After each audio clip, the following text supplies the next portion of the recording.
Thank you, Madam Clerk. The time is 7:02 p.m. on May 17, 2016, and I'd like to call the General Committee meeting to order. First, are there any declarations of pecuniary interest? No? Okay. So may I please have a motion to approve the agenda as amended with the changes? Councillor Marcus, Councillor Gardner. Questions or comments on the agenda? Okay, I'll call the vote. All in favor? Opposed? Okay, that carries, Madam Clerk. Determination of items requiring separate discussion. I'll start on my right with Councillor Abel.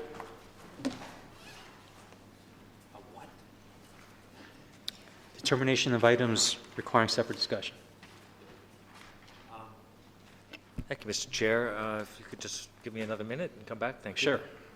Councillor Thompson.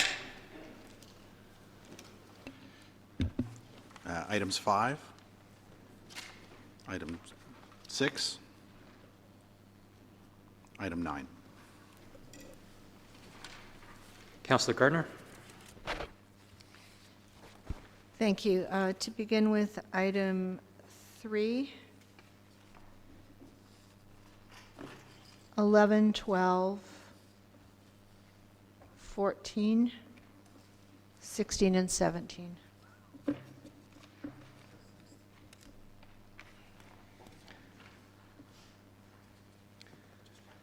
Councillor Marcus. 14, 16.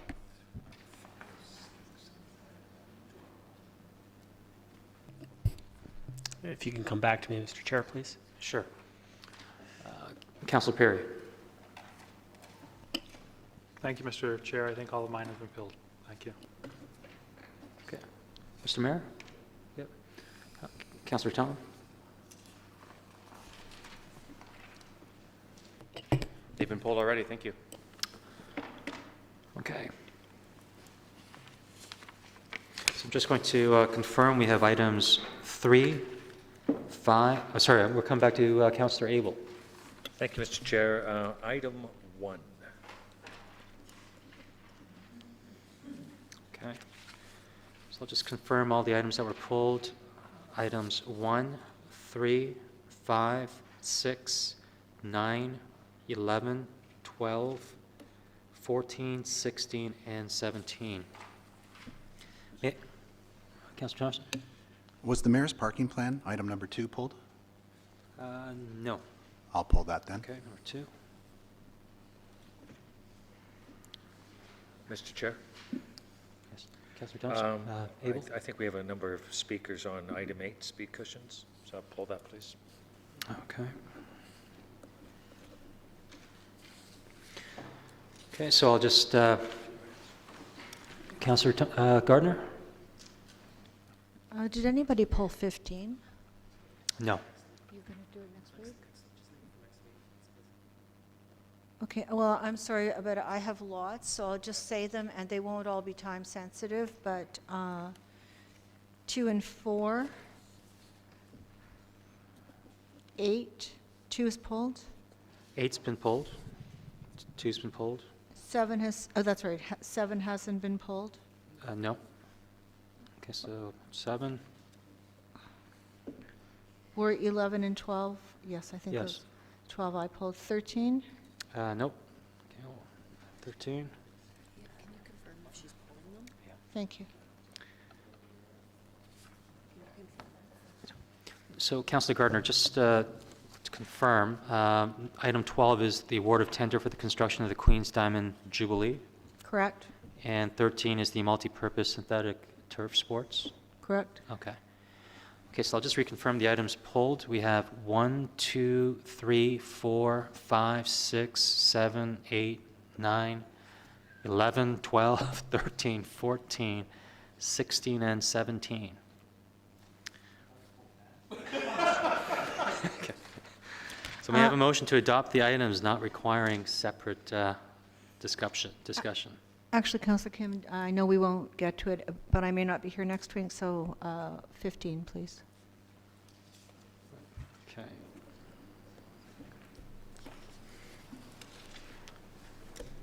Do I have to renumber these again? Okay, so we'll just add number 15. Okay, so may I have a motion to adopt the items not requiring separate discussion? Item. Councillor Thompson and Councillor Gardner. All in favor? Opposed? Okay, that carries. So we have 4 delegations this evening. Delegation number 1, the first delegate is Mr. Don Iafredi. Please state your name and address, and you have 5 minutes, and I'll give you a 30-second warning before your time is up. Excellent, thank you. My name is Don Iafredi. I'm with One Space Unlimited Architects and Interior Designers. We're from 3700 Steeles Avenue West in Vaughan. Good evening, Mayor Daw and members of council. Tonight, we'd like to give you an update on the construction of the Operations Center. One Space has been involved with the planning of the Operations Center since early 2011, and we're very excited to see that it's coming to an end, that we're reaching the end of the stages. Our team consists of ourselves, as well as about a dozen other consulting firms that were involved in the design and the review of the construction. You can see the list on the board. I'm going to go quickly because I know I'm limited in time here. Butcon Construction is the contractor on the project, and they've provided occupancy to the building early April as scheduled. The furniture installation occurred during April and was completed by the end of April. We're now in the move-in period, so staff are moving into the building, and equipment is moving into the building, and we're scheduled to be complete before the end of June, so by July. And it looks like the project is very much on schedule. The next 4 slides are aerial views. These were actually taken by Town Supervisor Lindsay Hayworth throughout construction. We didn't know he was doing this, but there's some excellent perspectives of the site under construction. The first one here is early September 2014. You can see that the site is being graded, and you can start to see the extents of the site. North is down on the page, and Industrial Parkway is to the right. This is about a month later, and you can see that the contractor, Butcon Limited, is mobilized on the site. The crane is up. The roads are being built on the site, and we're starting to see where things belong. By November, about a year later, there's been some real progress here. This is a great shot, and it shows the office building at the front near Industrial Parkway being built, and the workshop at the rear. And all the site features are starting to get located. The bioswale, I don't know if I have a pointer on this, but there's a bioswale and there's some storage on the site. I'll show you a little more of that later. And then about a month later, near the end of 2015, you can see the building's essentially complete, enclosed, and the asphalt's beginning on the site, with Industrial Parkway at the top of the slide. Okay, if I just press click, it'll go. Whoops, I'm gonna go back.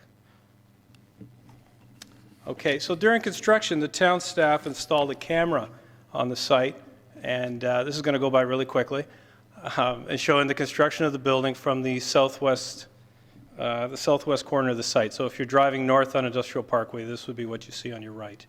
And the greenhouses are going to pop up in the corner now, and that'll be the end of the time lapse. There we go. I'll leave that behind. Okay. So the next slides here, really quickly. The next slide show the building under construction. When we planned the building, there was three of the main goals that I'm going to try to show in the next few slides. One of them was that the building had to be an example of an environmentally responsible product, as it was a town building and it was to be showcased by the town. 2, it should be accessible to the public, but with a clear distinction between the public and the private spaces. The current yard had a little bit of not a well-defined separation of public and private. So for safety reasons and other reasons, accessibility, we tried to focus on that. And 3, architecturally, the building should sort of speak of its purpose a little bit, that it's an infrastructure building in the way that it expresses itself both to the public and to the staff. So this is up at the public area by Industrial Parkway. In the foreground, we've got a public viewing area. Looking out of the viewing area, this is under construction of the Arboretum. The view is going to get a lot better now that all the trucks are gone. Looking out. Mr. towards- Iafredi, you have 30 seconds. Oh, geez, okay, I gotta move quickly.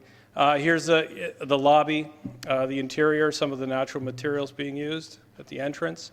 The interior of the lobby, again, exposed ceilings and exposed equipment. Atrium, trying to bring light down into the building. In the office space, we use light shelves to bounce the light further into the building. I'm just gonna flip through here. The workshop as well, we tried to bring light into the building and daylight these spaces in all areas. Mr. Iafredi, your time is up. We're all Did you done? want to Okay. close it off with anything? Last couple I sentences? just wanted, sorry I didn't get through to the end, but I just wanted to thank the town for the opportunity of working on this project and with a really incredible facilities Okay, team. sorry, Councilor Gardner? Excuse me, Mr. Chair, this is a $20 million project. If Mr. Iafredi wants to continue, I'd certainly make that motion. Second? Okay, Councilor Peary? You have an additional 5 minutes, Mr. Excellent. Iafredi. Okay, so I'm going to back up a little bit here. All right, so here's the atrium level, and the idea is that these light wells connect the public spaces to some of the crew spaces and all levels of the building. And the idea was to bring the sunlight and the views in all areas where the staff would use the building and the public would see the building. So we tried to eliminate, sort of dark corners and exemplify that.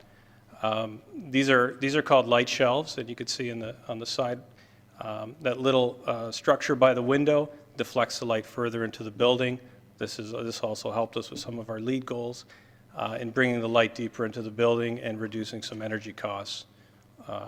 This is a shell space on the top level, about 5,500 square feet of raw space. It's very well equipped. The base building is ready for multiple uses, and that's currently unassigned.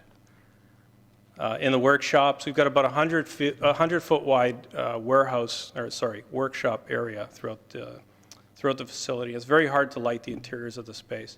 So what we did is we provided these clear stories about a third into the building, and it spreads the light quite successfully inside the mechanics area. The other day we were there and the lights weren't even on, and you could see perfectly clear. Here I'm going to just flip through a couple of the main site features. This is the bioswale under construction. So the purpose of the bioswale is to collect all of the stormwater on the site. Some of it is being diverted to cisterns and being reused for greenhouse and other features. This area collects the rest of the stormwater, filters the water, and then it goes out into the town infrastructure. So it's like a pre-filter.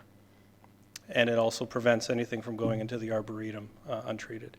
The greenhouses under construction during the winter, they're on the public area of the site, and they are on the southern end of the site, so they have total access to sunlight. They're visible by the public when they drive by. When you're in the lobby, there's a visual connection to this, and it's controllable but accessible to the public. And finally, the big salt storage building under construction. Like the rest of the areas that have access to truck traffic, it's a drive-through bay, which makes it a lot safer. There's no backing up inside the building or around it. It's all drive-through traffic and loading. And with the fabric structure, it rarely needs lighting during daylight hours. Okay, and again, thank you for the opportunity. And if there's any questions, I'd be happy to try to answer them. Thank you, Mr. Iafredi. Any questions of clarification from council? Councilor Gardner. Thank you. Thank you very much for your work. It looks wonderful. Can you tell me, what is the substantial completion date? Is that when the first occupancy took place in April? That's correct. Thank That you. was, I believe it was the first week of April. If you could just tell me what a clear story is? Oh, I'm sorry. I'm going to go back here. Clear story are the upper row of windows, the vertical windows on the upper level. And what that does is it lets some of the light in into the building, further than just the exterior wall width. So it's a high-level windows. Thank you. And on behalf of the Arboretum, I think they're going to be very happy to hear that nothing is going to drain into the Arboretum that hasn't been pre-treated. Right, there is I believe 99% of the water, other than a big storm event, gets pre-treated and put into the town system.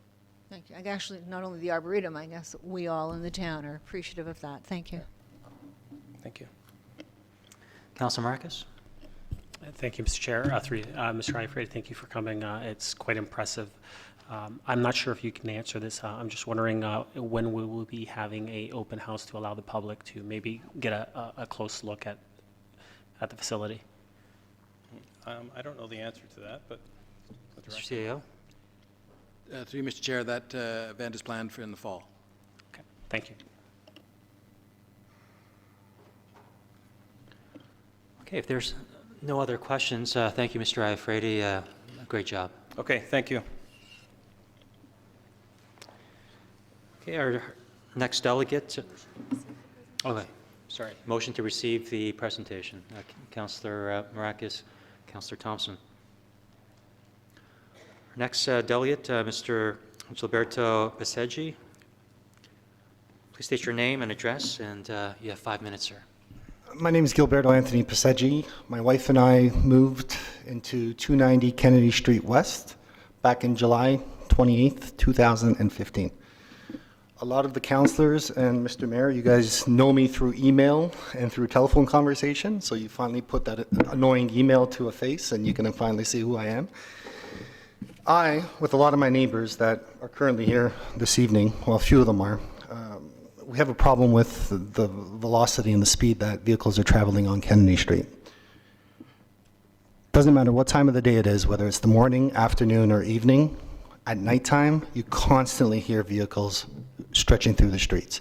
It's basically a runway from Bathurst to Yonge Street. Apparently, according to my neighbors, they've tried numerous times to have speed bumps installed, and that's been turned down by the town. For what reason? I have no idea. I took it upon myself, after speaking to all of you councillors, who called me back, by the way, and I appreciate that. I took it upon myself to go around on the street and get in contact with every single resident on Kennedy Street and get a petition signed. Out of all the people that I actually got a hold of, which was about 98% of the homes that were directly affected by the speeding on Kennedy, everyone I spoke to was in complete 100% agreement that speeding was a problem on our street and that something had to be done. When I went on to explain to them why they didn't do something about it, why somebody didn't contact the town, why they didn't come to these meetings, like a lot of the remarks that I heard from the councillors saying that, you know, people complain about it, but nobody ever wants to do anything and actually show up at these meetings. They say to me that it's a lost cause for them. They feel like it's a waste of their time. They've been there, some of them have been there for 30, 40 years, and nothing's been done. A lot of the people, I might add, are seniors, people that can't get out of their house very easily and can't come and attend these meetings, aren't like myself where I can just get in my pickup truck and move on a beat. So that was one of the things I found. Another thing I found, speaking to a lot of the neighbors, was they're all not only in favor of these speed cushions, they're also in favor of a couple more stop signs to be added onto the street. The speed cushions that are installed on Mark Street aren't exactly suffice in the sense that they're too low to the ground. They're not stopping vehicles, so they're feeling that the speed cushions as well as the stop signs are going to kind of do a better job at mitigating the speed concerns and slow down the vehicles. Now, I actually sat on Mark Street for about, I think, 10 to 15 minutes the other night and actually paid attention to the vehicles that were traveling up and down the street. The problem with those humps is that they're too low and people were just flying over top of them without even braking or without even trying to slow down for them. They were doing whatever speed they were doing, 60, 70 kilometers an hour. So not only are we looking to have a more effective speed cushion installed, I understand that emergency services has their issues with full speed bumps. I get it. I've been there. I've been dealing with this for 6 months. I've fully educated myself about it. But if we raise them a little bit more so that they actually did cause damage to a vehicle if somebody was going at an excessive speed, it would give the person motivation to slow down when they're coming over top of them. And the added stop signs would try to regulate some of the speed as well and cut down some of the traffic that goes through the street. I want to make something perfectly clear. We moved on to Kennedy Street for one reason only, and that was because we loved the beautiful nostalgia of it. It had so much history, it had so much prestige. We loved it for that reason. I also knew and I was fully aware of the traffic on the street. That wasn't an issue to me. I can handle the traffic. What I can't handle is the speed at which these vehicles are traveling. It's not fair for myself, it's not fair for my wife that has to pull out of her driveway every morning to try to take my kid to his functions, and it's not fair for my child that's eventually going to be playing on these streets. As you can see, there's some children that are in the stands here, and they're always playing basketball on their driveway, and it's like a freeway. Every time the ball goes onto the road, it takes maybe 20 minutes for them to get it because cars are going so fast, and nobody wants to slow down to let them get their ball. We have one of my neighbors here, he's got his ball that was ran over and it was destroyed. And the guy just kept on driving. This is a simple resolution, and I understand that in the past nobody's done anything about it. I'm trying to do something about it today, and I would 30 love for seconds, something Mr. to Passeggio. happen. So I'd like to say thank you to everybody for your time, if there's any questions. Thank you, Mr. Passeggio. Are there any questions for Mr. Passeggio for clarification? Councillor Humphreys? Thank you, Mr. Chair. Thank you, Mr. Passeggio, for coming tonight. And I understand the speed concerns, for sure. And I used to live on golf links, and we had the exact same concerns. My kids could never play outside, ever, ever, ever. And one of the things I'm grateful for you coming tonight and the residents, because this particular issue came from a motion from us to have investigation. But it doesn't stop you and your street to continue to want traffic calming measures. And what I mean by that is you went door to door and asked for their feedback. We did it because it was a motion. But when you go through the traffic warrant process, and I'm pretty familiar because I did it for my street on Golf Links, and I got the speed humps, I went door to door, and I got everybody's name, and I went every day until I got not 100%. And some said no, and the majority has to say yes. And then I got to come to a traffic advisory committee, which we don't have one right now, and you'll notice there's a motion on the table that I'm putting forward to have a traffic advisory committee for this reason specifically, because we have a lot of concerns like yours from a lot of residents. Staff tries to handle them and does a good job, but it comes here in this forum that's very difficult for us to interact with you and the residents and understand what we can do further. So I really believe, with some of your patience, don't give up. My perspective to you is don't give up what you're doing.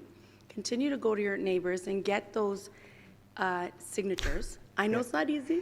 I did it because I did it for my kids too and my family and the neighbors. And then I went to the traffic advisory board and I got speed humps because it's a warrant process that has to be done. Right here, it looks like they didn't answer us. We're not going to look. We're not going to go knock time and time again. You will, like I did. So that's why I don't want to have a conversation. We can't. Maybe you can call me later. But from my perspective is, I think don't stop.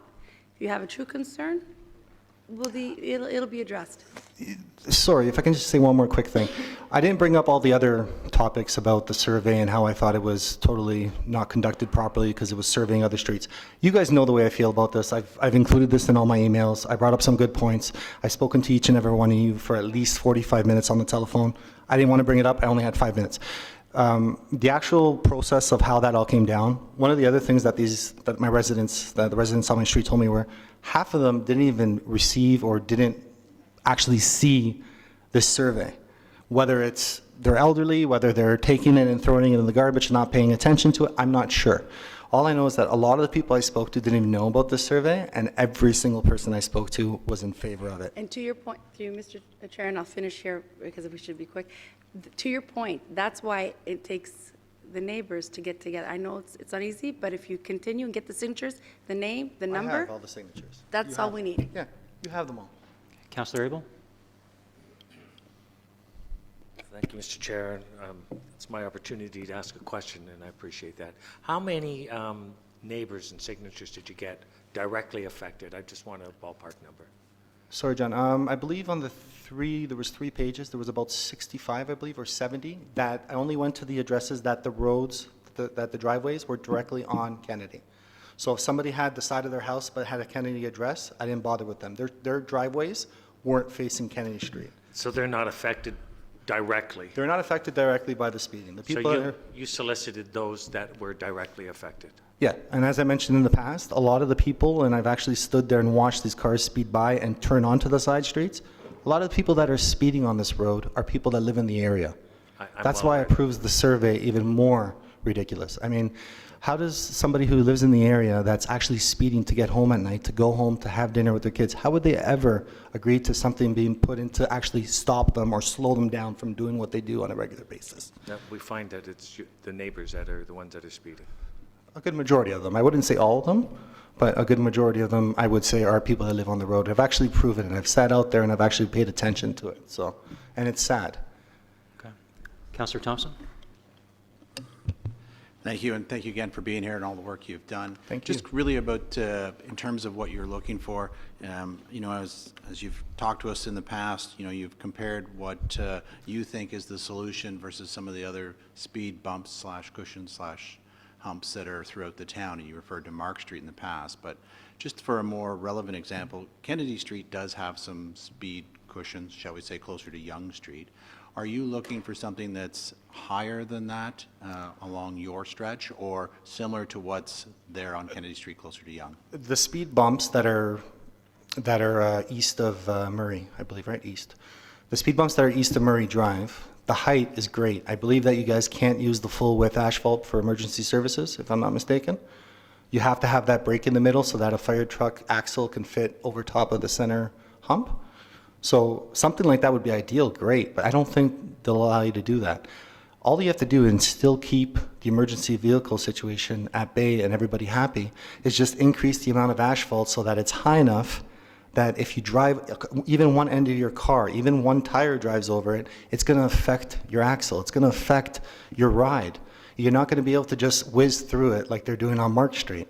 And the reason I know that, it's straightforward. If somebody's just driving through it without braking and they're flying by me, you can tell that they're going more than 40 kilometers, then you know that that's an issue. But a simple, even the speed cushions that are on Mark, but just a little higher off the ground, a few, 3-4 inches higher off the ground, so they actually do something.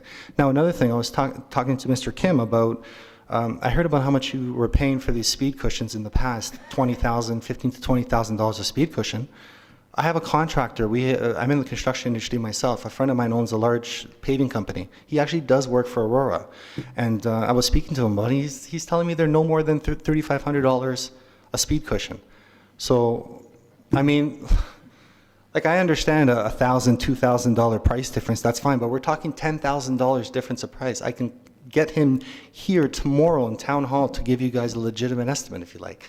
There's no reason why they should be costing that much money, even at 4 inches completely across. All it is asphalt and labor. Okay, I think we can probably have that addressed during our discussion. Okay, if there are no more, Councillor Perry? Thank you, Mr. Chair. And through you to Mr. Paseggi. What was your response? So you've told us how many houses you've gone to from a percentage basis. Of the people you've spoken to, you've got the lists. I've got it. Sorry. Do you know roughly what percentage of the people that you've spoken to were in favor of a speed hump or bump? I got in touch with every single resident. The only resident that I didn't get in touch with that wasn't home was one of them. One person that I actually did speak to said he was opposed to it. One. So I'd say, what, 99.5% of the people I went around to. And his reasoning, when I asked him, I said, why is this? He said to me that, oh, you ruin a perfectly paved road. And when I said to him, I'm like, are you one of those people that speed on the road? He actually smirked at me and started giggling. Because he is. Why in the world, if you're a resident on the street, not only is it going to make your street safer by reducing the speed that these cars are traveling at, it's going to increase your property value. I can guarantee you, I was just in the market buying my house 8 months ago. One of the first things, the only negative thing that we saw about that street was like, I looked at my wife, I said, there's a lot of cars. Just to reel you back in, I know you're passionate about this. Yeah, I am. You answered my first question, and I appreciate that. I was wondering if you could get your list to our committee secretary, just so that we can all have a copy of it as well. That would Sent the list to you. You have it. Yeah, Oh, I okay. think Mr. Paseggi emailed us. Perfect. We Thank have that list. Councillor Gardner, did you have your hand up? Thank you, Mr. Chair, and I know this is the section for questions, but I do want to take the opportunity not only to you for all the work you've done, but also for the residents coming out to the chamber. We appreciate it. We don't get a lot of residents out. It takes your time and your trouble, and thank you. Thank you, Councillor Gardner. I'd like to thank you, Mr. Paseggi, for coming out. You may be seated. Put a motion to receive the presentation. Councillor Marakis and Councillor Piri. Sir? Yes, receive and refer. The next, okay, I thought we already did that. Okay, all those in favor? Opposed? Our next delegate is Dr. Beverly Bouffard and Mr. Jean-Luc Bouffard. Please state your names and addresses, and you have 5 minutes. Thank you. Thank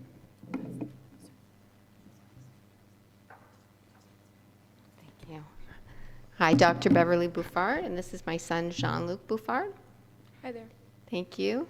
Thank you, Mayor and members of council.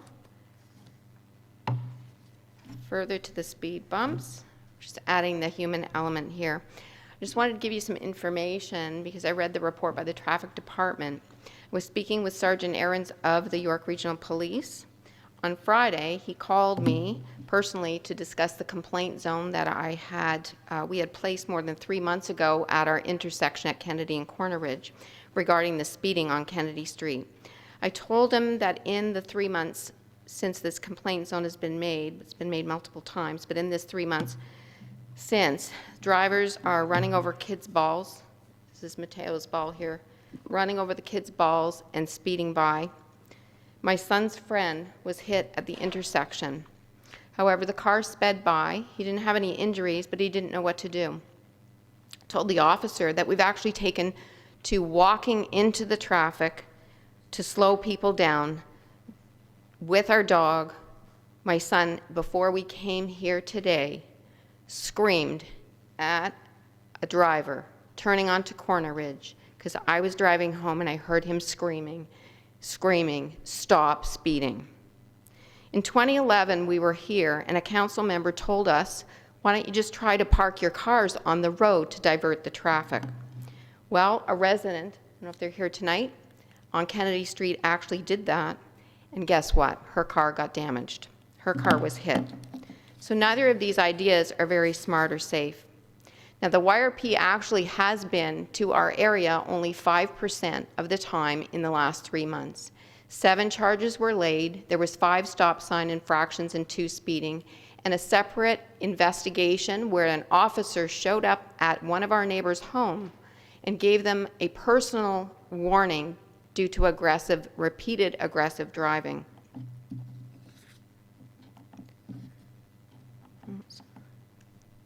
At our urging, they will keep the complaint zone open another 90 days, but it's not their job to sit permanently, nor do we want our police officers sitting permanently at our intersection.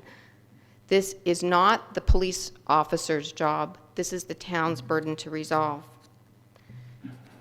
So whose burden really is it? Placing the burden on the residents to repeatedly report to Road Watch is both impractical, unethical, and inefficient.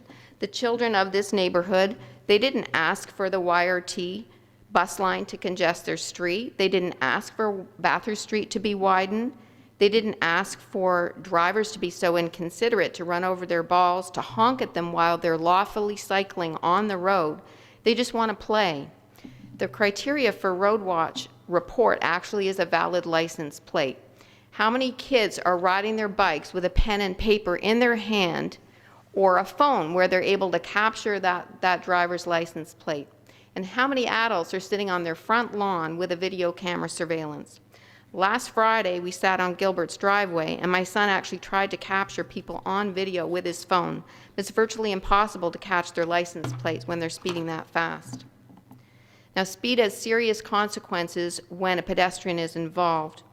A pedestrian hit at 32 kilometers an hour only has a 5% chance of a fatal or severe fatality.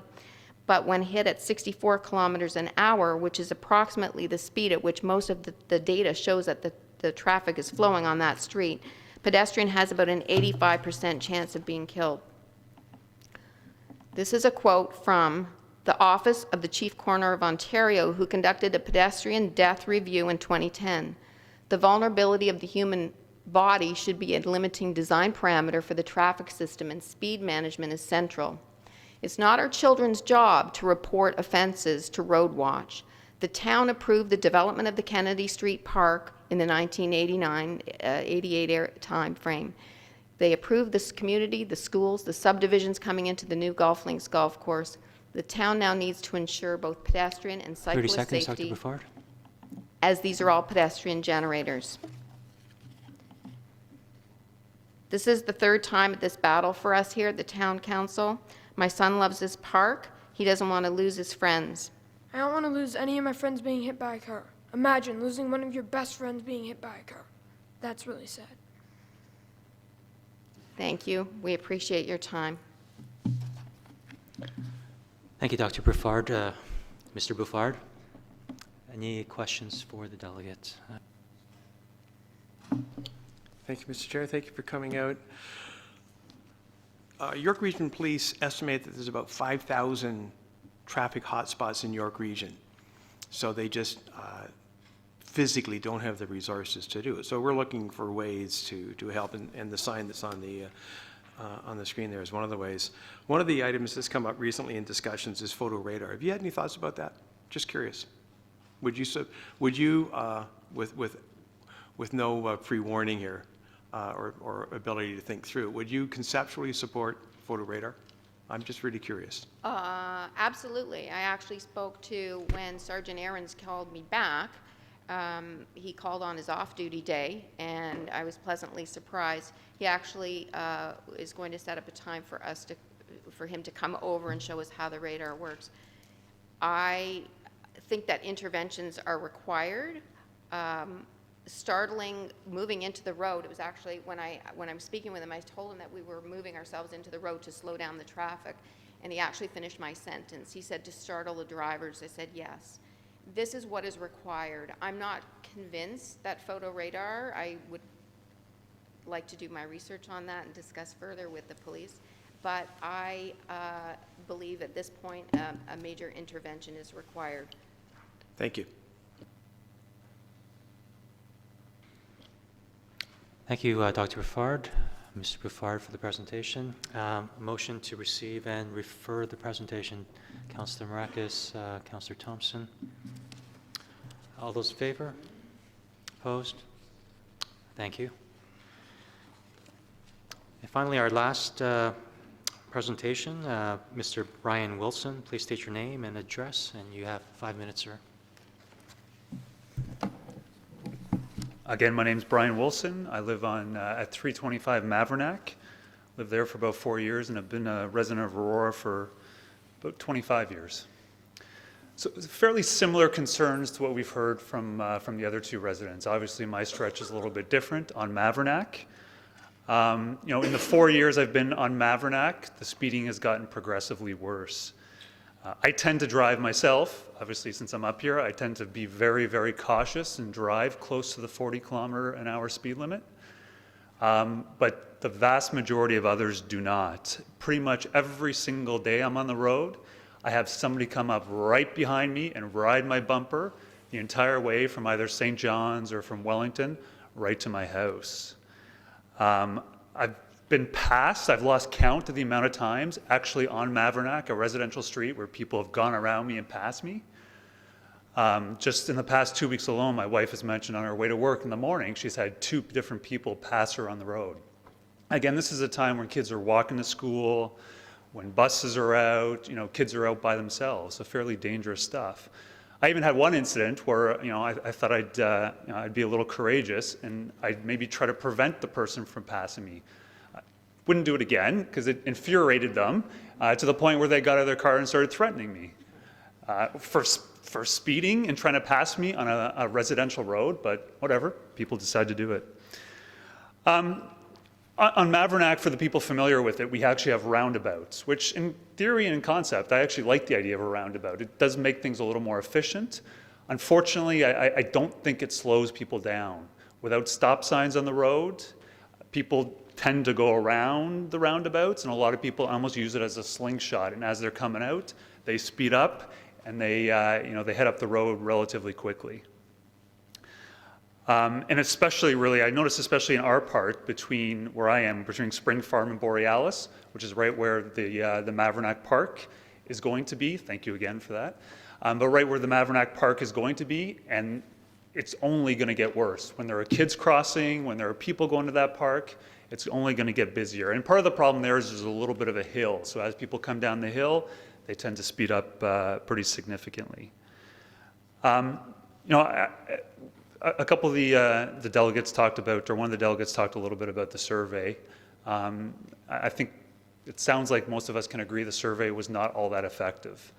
To get, first of all, the people surveyed were, maybe 75% of them were not on Mavronack. So as we talked about, those are probably the people speeding. And for the most part, I see them turning onto the side streets. I know they're the ones speeding as well, like some of the other folks have said. And even to get a response rate of 70%, which is what we were looking for, if we typically get 36, 38, 39% respondents in a municipal election, it's probably somewhat unrealistic maybe to expect that we're going to get 70% of people to take the time and respond to a survey such as that, especially if 75% of them are not even on the streets. It's probably not an issue that's all that important to them. I've talked to residents. I haven't surveyed, I haven't gone and got a petition, but the residents I have talked to are very, very supportive. And I'm not necessarily even just pushing for speed humps. I just think we need something in that area. We have nothing really other than the roundabouts. And people just use those to speed up even more. So something we need to slow them down in that area. And probably up until about 2 years ago, we used to see some police presence there. Haven't seen a single police officer in probably a good 2 years looking for people. So, like the other residents, I'm hoping, part of your mandate is to protect citizens, to help them, to keep them safe. And I'm hoping you look to do what's right and look to do something in the area to protect the citizens, because at some point in time, something will happen and somebody will get hurt, I can guarantee it. That's it. Thank you, Mr. Wilson. Councillor Humphreys. After. Yep. Through you, Mr. Chair, thank you for coming forward. And so I'm gonna state something again that's really important. Like, this initiative was done by a council motion, but it doesn't preclude anyone from coming forward and doing a petition and asking for support. There's another critical component that when you look at the traffic warrant process, it's a whole policy and a process, so that, we could put speed humps everywhere, but it has to have an approach. And the reason I'm so familiar is, again, I did the ones on golf links. So the only people that need to reply to the survey are the people who live on the street that want the traffic calming. And the impact of other roads, it doesn't matter. They may come and complain, but what happens is that's only one factor. From there's a bunch of other things. How many cars go all day long, the average speed. So they'll set up speed trap, not speed trap, but those measurements. How fast are they going all day long? And they'll do a week or 2 week summary. And all these warrants need to be addressed. Then they come back for a committee and then staff to review and make a really good determination.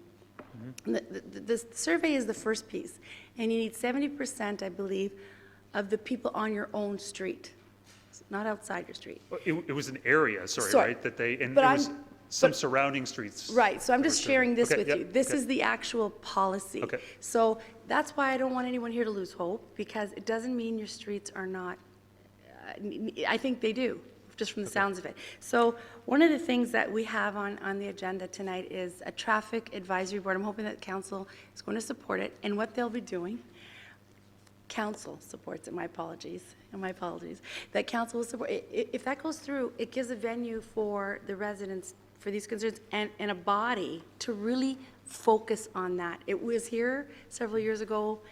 we didn't feel at the time we needed it. It looks like we might, because we're getting a lot of these types of concerns, and we want to make sure our community is safe. So just to Councillor Carpenter's point, thank you for coming out and speaking. It's not easy. And to the young man, the gentleman who came with his mom, was so good. It's not easy to speak in front of people, but you're passionate. We want to keep our community safe. So I'm taking your comments, all the comments, very seriously, and we need to do something before something serious does happen, right? Thanks. Thank you. Councillor, just as a reminder, this is just a question period. We will have time to have a more enhanced discussion later on. Councillor Thompson. Thank you, and thank you, Mr. Wilson, for being here tonight. I live in the area, and I agree with you that there is an issue there.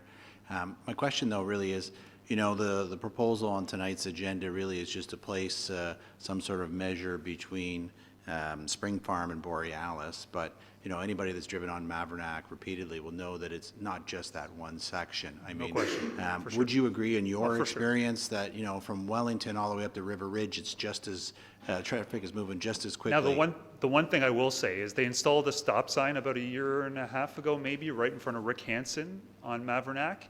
And it's not quite halfway between the last roundabout and St. John's, but pretty close, and that has slowed things down a little bit. But the rest of the portion, the rest of the Mavronack, absolutely agree, for sure. Thank you.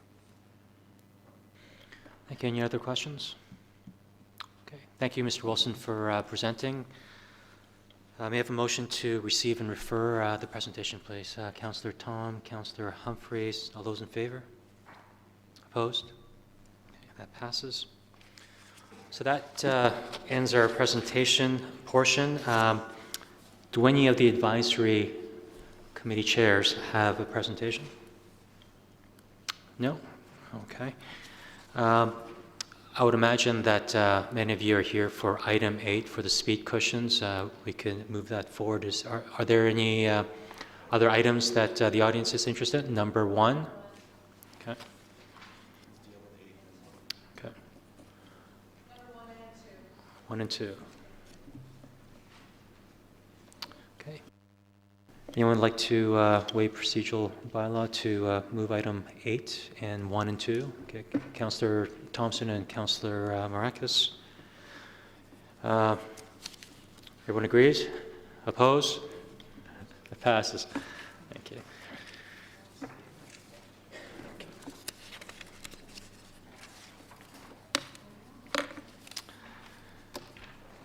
Okay, so we're going to go to item number 8, and that was pulled by Councillor Abel. I can't support this, so. Anyone else with this motion? Mr. Mayor, second? Yeah, Councillor Peary. Thank you. Go Through you, Mr. Chair, could I ask, normally when a survey is done, is it often done with just the neighbors or the residents that are affected directly, like on, say on Kennedy, just those on Kennedy, you would do the survey? Mr. Simonauskas? Through you, Mr. Chair, that is correct. Typically, when there is an issue on a road, the policy requires that that road is where the survey occurs, and the request is that there's a champion within that community, that particular section, that will lead that survey process to bring the information forward to staff for further action. And could you please, through you, Mr. Chair, explain to those that came out tonight why we increased the scope of the survey into the surrounding areas? Mr. Simonauskas. Certainly through you, Mr. Chair. This process began over a year ago, and the initial plan in response to Council's request to investigate a number of roads within the town was to do a public consultation process. So the staff that worked on the project first identified the 5 highest priorities based on traffic and speed analysis that we had conducted on, I believe, 20 sites. And then those 5 areas were then reviewed, and a design was developed that was then presented at an open house that had taken place last fall. We did communication to the community through various media channels, and were only successful in bringing 2 residents out to that open house. We reported back to council, informing council that was not sufficient to move anything forward, as there was not enough engagement, and also recognized that typically these public engagement processes are led by community champions. In the absence of community champions, and to respond to council's desire to try and resolve these speeding issues, staff proposed a direct mail out to each community in the absence of having those local champions. And through dialogue and that exercise, the direction was made to look at a slightly broader area to avoid any conflict with both the on-street areas that were being considered, as well as local residents. And this was proposed in lieu of the poor turnout for the public consultation process. Staff also recommended that we stay within the confines of the policy to provide some framework. At this stage, with the report that's in front of council tonight, the success of that survey was poor, as is recognized by the results. And working within the confines of the policy, staff is unable to recommend speed cushions.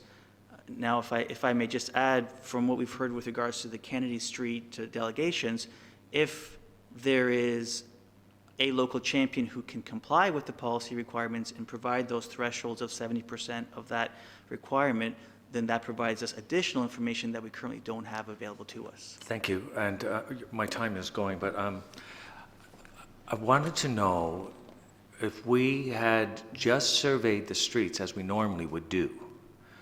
Do you have those figures of just the main street, of how that vote went rather than the overall vote? Through you, Mr. Chair, I believe 2 of the streets were crossing that threshold of 70%, one of them being Kennedy Street. However, we haven't included that information in the report because it doesn't fit the methodology that was proposed to council. But that being said, that was based on staff's efforts to collect that information. If there's a community champion collecting information which actually complies with the policy 100%, then that's a different sort of set of information that we as a decision-making body could use. Thank you very much, Mr. Simonauskas. And I think my comment and my point is going to be that in the past, when something like this is done, a survey, it's only done on the street, like on Kennedy. This time, and the notice of motion that council adopted was the notice of motion that I had brought myself when I had gone around electing. I propose that we do it in 5 locations for a period of a year and then assess and get feedback and see how we would propose. It's taken a year and a half to get it to this point. And when the scope was broadened, I could have easily predicted that the results would be diluted and those around the surrounding areas would not appreciate the impact to those that were immediately impacted. And now that we know that this is irregular, because normally we would just go on the street and go down both sides of the street and say for this 60 homes or 30 homes, you're going to be put in an opportunity to survey, and we need 70% of you to go in and we could get a champion. But, and predictably, the survey didn't get 70% because it was expanded to increase those in the survey by 3 or 4 times. So naturally, based on how we did the survey, which was different, I could have easily said, you're not going to get this.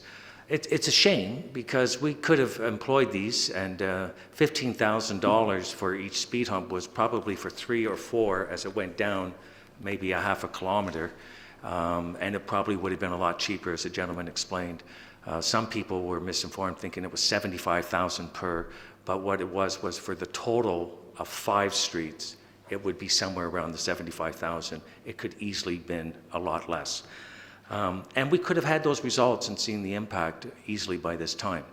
But if there's not a good enough will to move forward, this is how we go. And I'm very disappointed, especially for those that are concerned about the speeds that people go in their neighborhoods.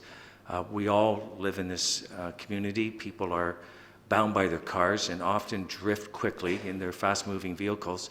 And a reminder to slow down with the speed hump is an easy way to bring them into a residential conformity for safety. A gentle bump that allows emergency access. It was very easy to explain and laid out. So it's up to this council. I mean, I'm all in favor of moving ahead, just as we said. Let's put them in for a year and let's just see how it goes.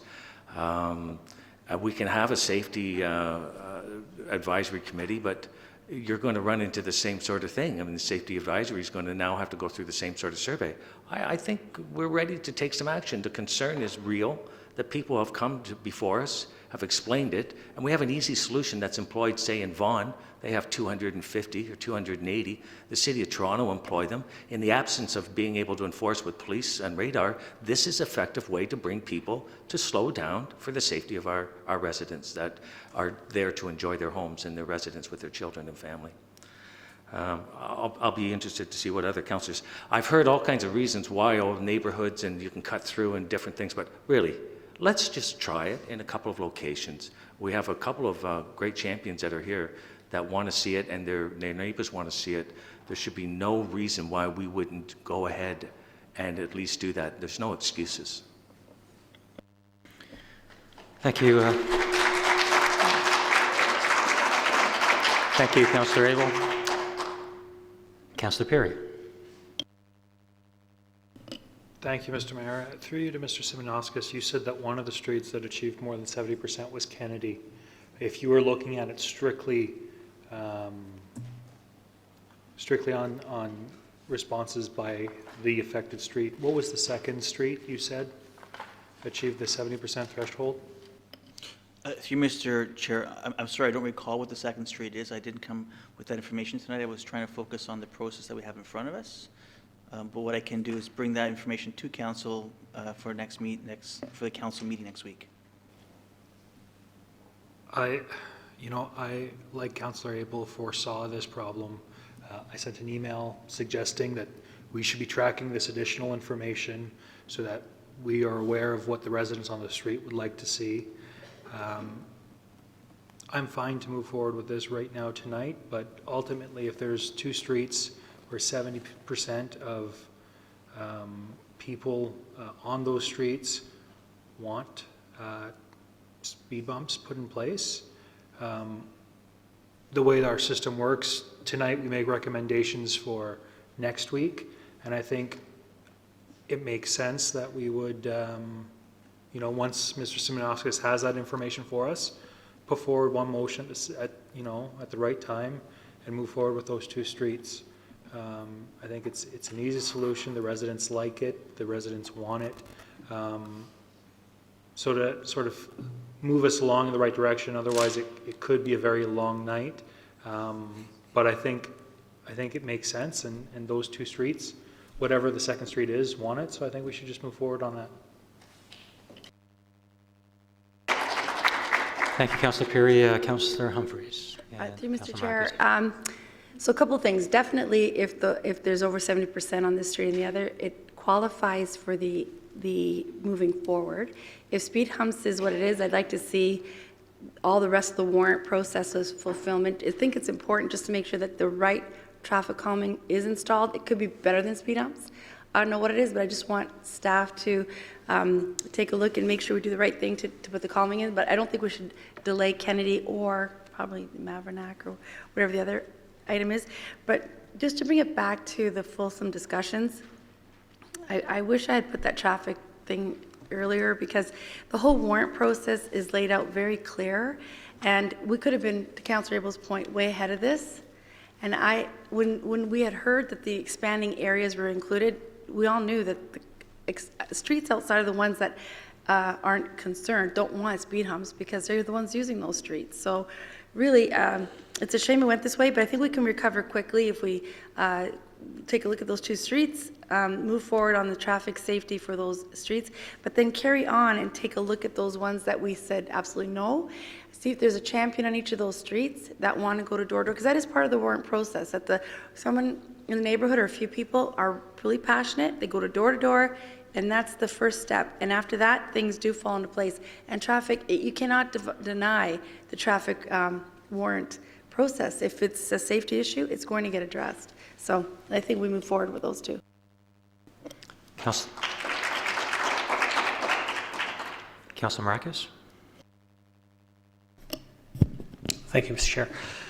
I agree. I think if we're looking at with the information we have tonight, with looking at over 90%, I definitely agree. I think we should move ahead with Kennedy Street, and I do agree with Councillor Perry. I think looking if there's another one that's met that threshold of the residents that are on the street, then we should definitely take a look at it, and we should go ahead with that. Maybe we make an amendment tonight asking for those two streets to be, to go forward on those two streets. And then, maybe to Councillor Humphrey's point of view with the Traffic Safety Advisory Committee, if next week, if we do decide to go forward with that, maybe we could table the rest of these. And then if that passes, we can send it and refer it to that advisory committee once we decide whether we would go ahead with that. I'm just wondering, Ms. Clerk, if that's something that we could do. Madam Okay. Clerk? So, I think that might be a good way for us to do it is approve those two and then table the rest of them and then have them, if we do decide to go ahead with the Traffic Advisory Committee, and then we can refer it to the Traffic Advisory Committee and go from there. And, and speaking on behalf of having residents champion, we all go door to door and we know how difficult it is to go door to door. We all do it. And, we talk about communications and everything, and I think just sending out a letter, I think we're failing. Personally, it doesn't take a lot to take a street, go out there, have staff go out there for one day for a couple hours. I do it. It's not that long. You go knock on the door, get the actual responses from the residents, come back here and we can have a true response of what's going on, because we all know it. You get it in the mail, you get something, you look at it, and you'll just toss it out. Sometimes you don't really look at it. So, I think that's maybe something we need to look to do in the future, and maybe that's something that the committee could look at if they're put forward. So. Like I said, if we could do that, obviously there's a few other comments that would like to go ahead, but if we could do that amendment and maybe table it, I'd like to put that forward. Okay. So that's an amendment, Councilor Marcus? Okay. Can you please save your applause for me, please?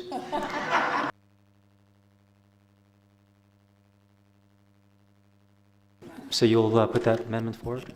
Sure, I'll put an amendment that we go forward with the two that reach the 70% mark that are directly on the street, and the rest of them, if we could table them until we deal with the Traffic Advisory Committee. Okay. Second, Councillor Humphrey, second. Madam Clerk, if you could just clarify what we're voting on, and then we'll put it to a vote. Okay, so the amendment is that the two areas on Kennedy Street move forward and the remaining areas be tabled until a traffic advisory committee has been established. Any comments or questions on the amendment?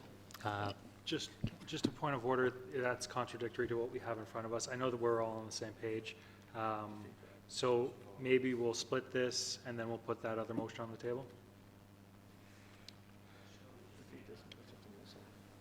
Can we? Yeah, or you can vote on the main motion, and then if that doesn't go forward, you can move this one. So we're speaking to the main motions. Okay, so you're going to move forward with the main motion first. Councillor Tom? Thank you, Mr. Chair. One thing I guess, since we're asking questions, I'm not sure if it was asked before, so I apologize, but it was Kennedy Street and which street that we don't know.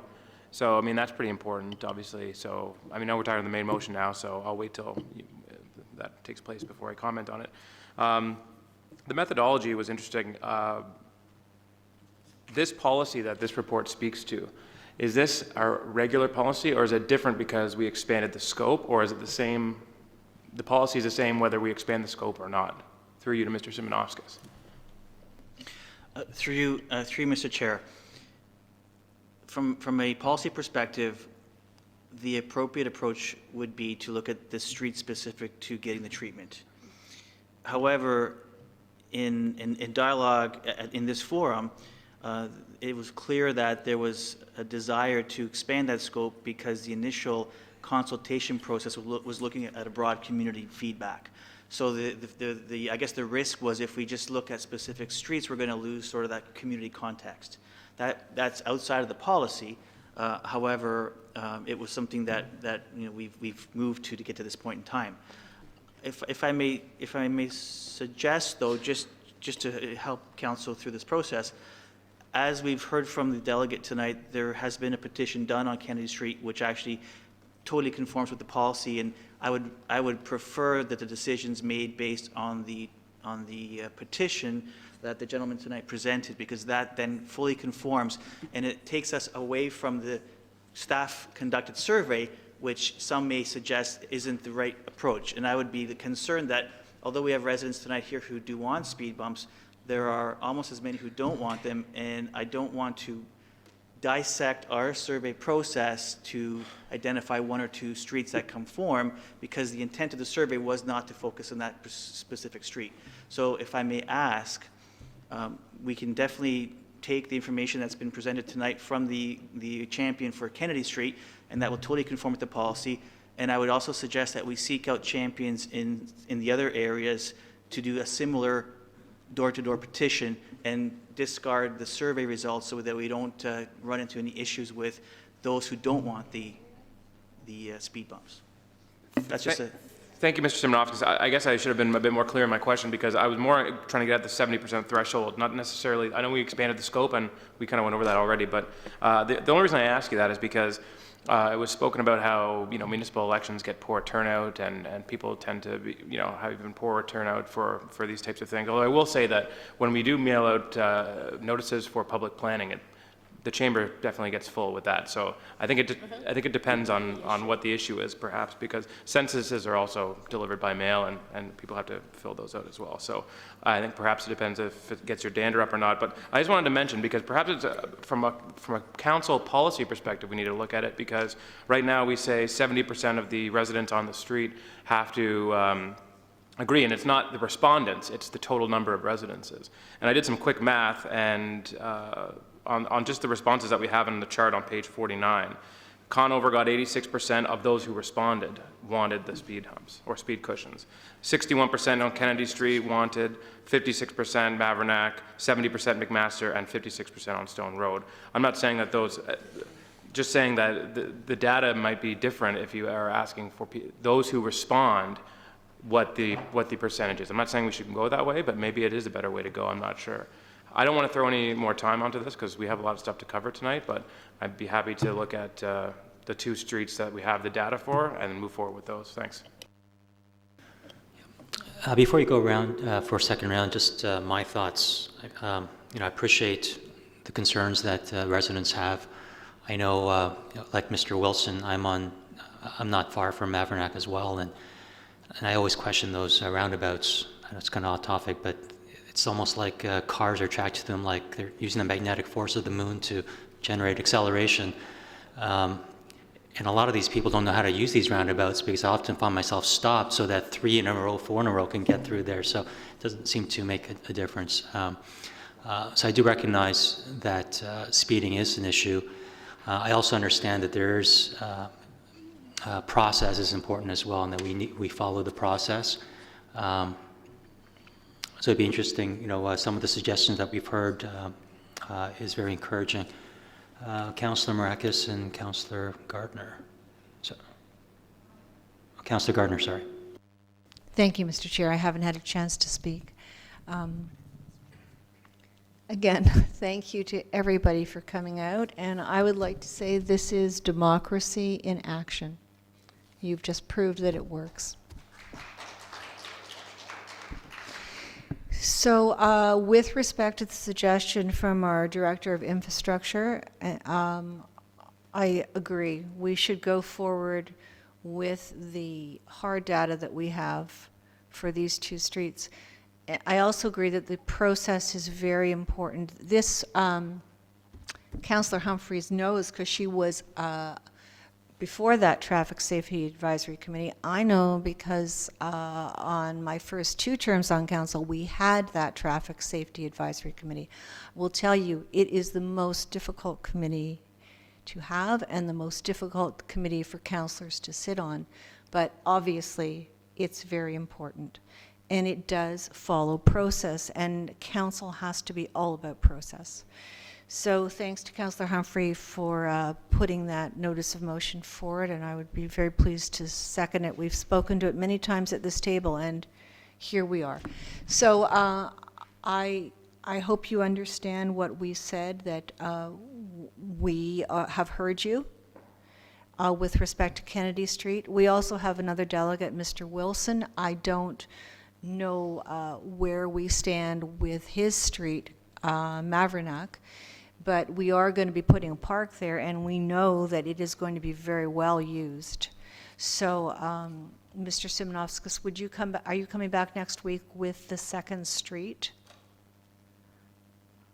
Through you, Mr. Chair, I will. What I'll do is I'll bring some additional information to parse or to sort of focus on the streets that we identified with regards to just the street, and I'll bring that data. But that data is really just a guide. I would not suggest it's a decision-making data set, and we can use that guide to then look for champions in those streets that have scored high already.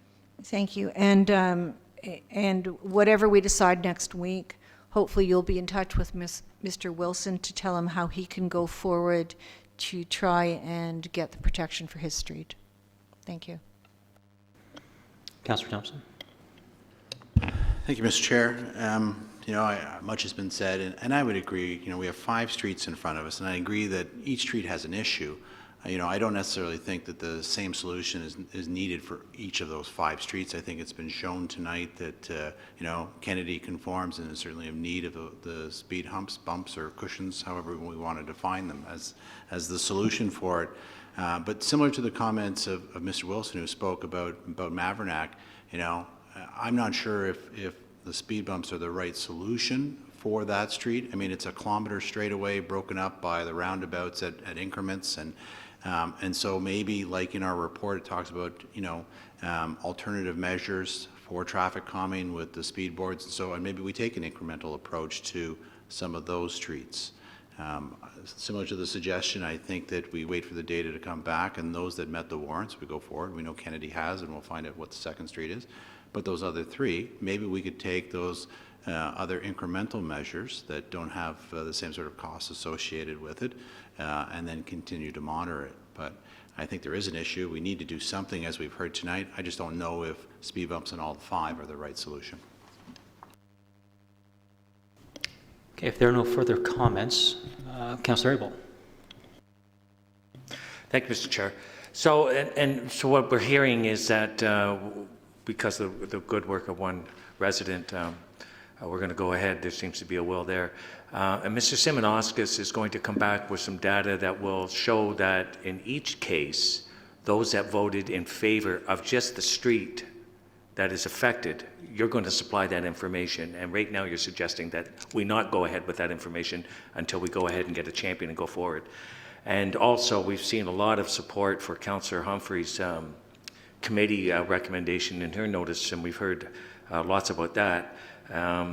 But what I'm hearing is it's going to be a while before any of you others get any sort of implementation, because if we're going to do a committee, then we have to strike a committee, and it's summer, so that'll be sometime in the fall, and then, and it's only been a year, and I think I did this in December of 2014, so we're coming up to 2 years. It was initially a pilot project to try this in 5 locations and get feedback on the effectiveness. There's another 20 that have been identified. We could put monitors, speed boards, and things like that. So I'm not pleased with the progress that we've made to this point, and I want to express that when I put this notice of motion forward during that election, it was meant to be something, a quick evaluation going forward to see if the speed cushions could have some effect on making safety. This council has not provided that for you. This council has, along with staff, has delayed and is indicating that we're going to do it again. We're going to now form a committee, and that, I can tell you and assure you, is going to take a long time, a lot more time. By the time this term is over, I'm convinced we still will not have any resolution on this. Mr. Simonovskis, I hope you bring those figures back, because it's going to indicate what you set out and the way we used to do it. You go to the street and you ask those people, are you in favor? And your facts are going to have that, are going to show that when you look at 54% of what Mr. Wilson's shot, That's because everyone around there outweighed what it is. And I'm convinced that when you look at it and say, well, out of the 40 streets that voted, 40 people on that street, that's a high percentage and would go forward normally. But because we've done this convoluted way of done it, and we really are dragging our feet on this, we're not going to, you're going to recommend that now we find a champion to go and do it again. So I still am about safe streets in our community. An easy, effective way of doing it without police surveillance is to put in speed cushions, and we can check other methods. But posted signs with the speed limit don't seem to work, and we know that. So speed bumps will bring, the only impact is people will have to go the speed limit, and that's what people are asking for. I would, if I may, recommend that we turn this down, get that information, and move forward with putting in a pilot project, just as outlined, and put that down, and then we can start our advisory committee, because there are another 15, 20 streets that have been identified, and I do get calls all the time. What about our street? What about here? When do we get an opportunity?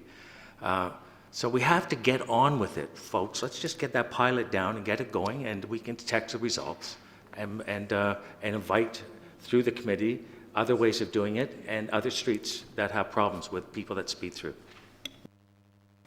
Mr. Mayor. Just a process question, Mr. Chair. What are we voting on? What's the motion on the floor? It's still the main motion, and we're Okay, going to... so may I suggest that we just vote on this, and if we want to defeat it, and have someone else put something on the floor? Okay. Okay, so we're going to call to vote for, we're going to separate the two lines. That report number IES 16051 be received. They want to do the whole thing. The whole thing? Okay. Okay, so we're just going to vote on the report to be received, and based on the results, the speed cushion pilot project's development not be implemented. Those four? Now they're asking for. Are we splitting the motion, or are we keeping it all? Well, the original idea was to split it, but then Mr. Mayor said, we're going to split it? Split it away. You want to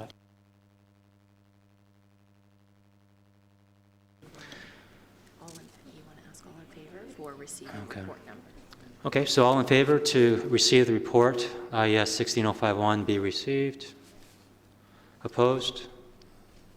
Okay, the second item, that on the, based on the survey results, the speed cushion pilot project installation not be implemented.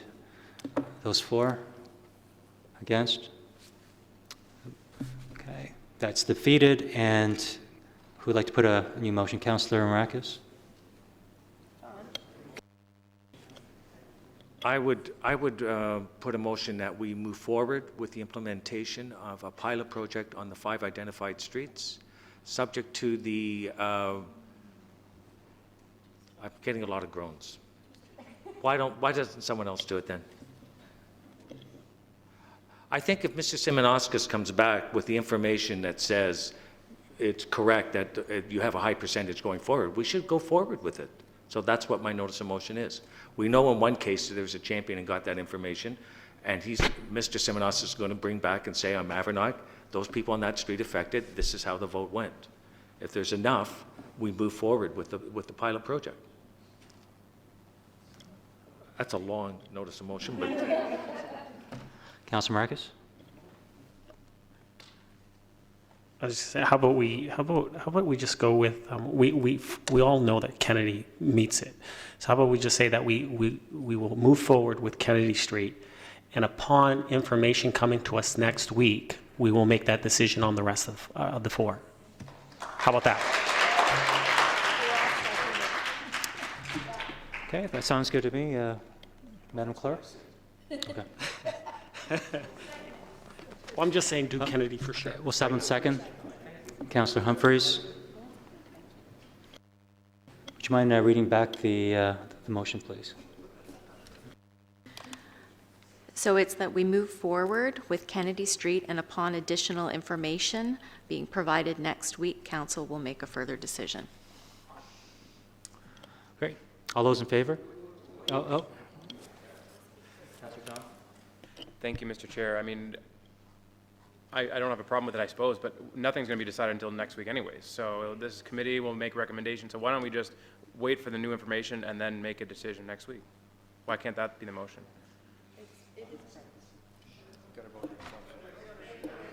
I know, but what we do next week will confirm the actions of this week.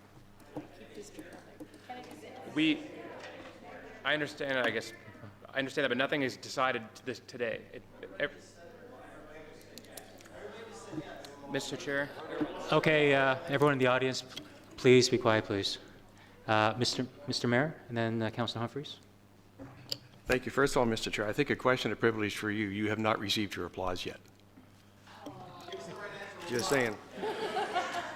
I'm actually a humble guy. Mr. Chair, I have no issue with Kennedy because Kennedy is I'll step back. One of the issues that we constantly run into is when we make a decision on one street, it affects the street on either side of it. Councillor Thompson brought it up when we talked about the speed bumps on Mavernack. People will just shortchange it around Conover.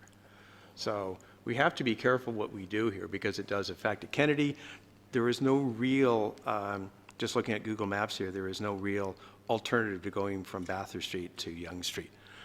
So I have no issue with that. And I have no issue with the way the motion is written in terms of the other streets, because you know that as soon as the people on the other streets hear what happened tonight, they will be here in 2 weeks asking for their street.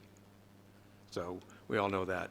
And Councillor Abel and I, both when Devon's Drive came in, were expressing their concern about people speeding in the area of Devon's Drive Public School, that it was mostly the parents dropping their kids off. And when YRP goes out and polices particular areas that have been expressed concern for speeding, is typically residents in the area. So we all have our job to do, all of us, in terms of ensuring that we obey the speed limits that are posted. So I have no problem going ahead with Councillor Abel's motion that is on the floor. Maracas. It's Councilor Maracas. Are you referring to? It always carries with the council, so I'll go along. Councilor Humphreys, and then Through you, Gardner Mr. Chair, and Peary.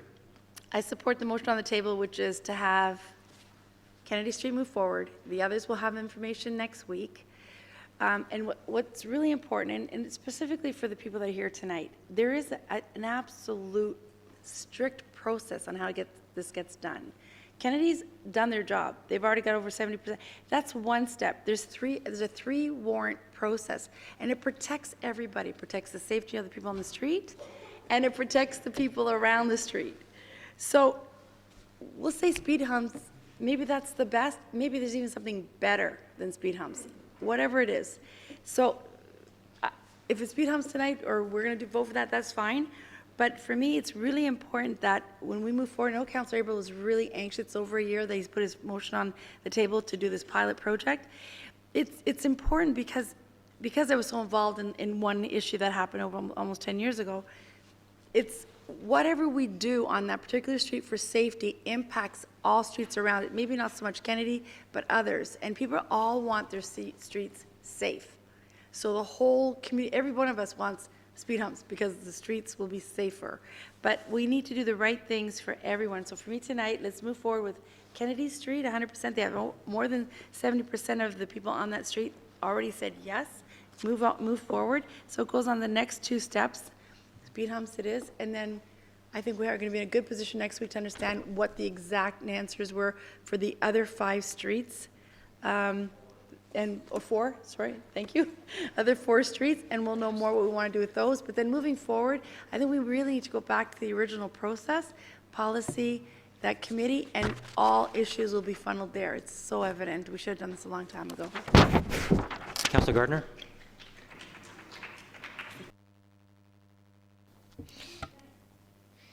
Thank you. Following on Councillor Humphreys' wise comments, and to be optimistic for Kennedy Street, you've come, we've heard you, we're going to help you. With respect to the other streets, Mr. Wilson's Street included, yes, we have to follow the process. And about taking responsibility, almost everybody on this council has to take responsibility because we did not renew this committee in 2010. So thanks to Councillor Humphreys for doing that, and I'm sure the council is going to vote on that next week. And then we'll be able to quickly get a process, because we know the process, we'll be able to get it in place for the other streets because, yes, everybody wants to have safe streets.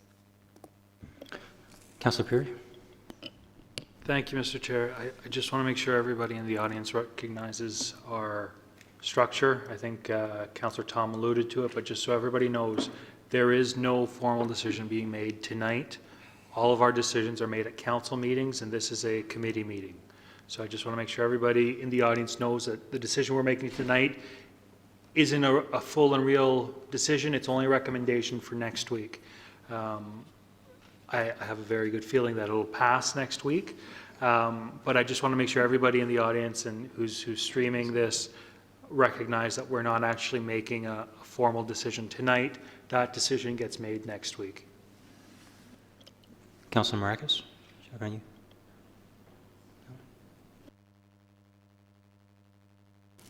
Okay, so we'll put the motion to a vote.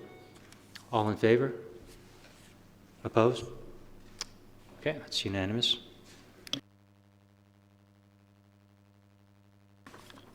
The next item will be item 1. That was put forward by Councillor Abel. Thank you, Mr. Chair.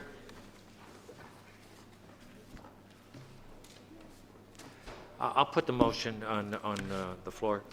Second, Mr. Mayor. You